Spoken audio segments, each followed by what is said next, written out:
तर मंडळी बघा फणसाची साठ अशा प्रकारे घातलेली आहे। जशी की आंबा पोळी असते तशीच फणसाची पण एक पोळी असते।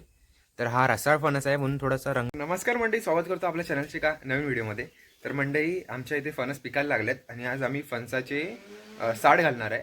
साठ म्हणजे जर कोणाला माहिती नसेल तर व्हिडिओमध्ये नीट बघा आणि बऱ्याच लोकांना माहिती असणार जे कोकणातले असणार ते। चला तर आपण व्हिडिओला सुरुवात करूया आणि ही रेसिपी पूर्ण बघा।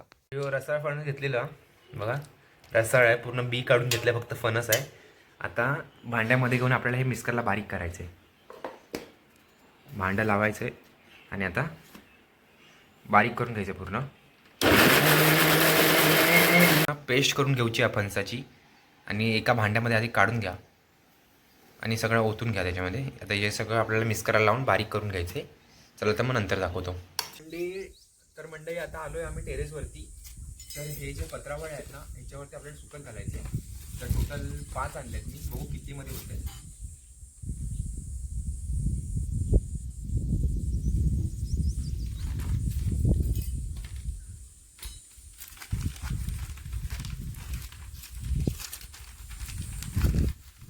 आधी थोडं थोडं तेल लावून घेऊया याच्यावरती, आता पण टाकायचं।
तर मंडळी बघा फणसाची साठ अशा प्रकारे घातलेली आहे। जशी की आंबा पोळी असते तशीच फणसाची पण एक पोळी असते।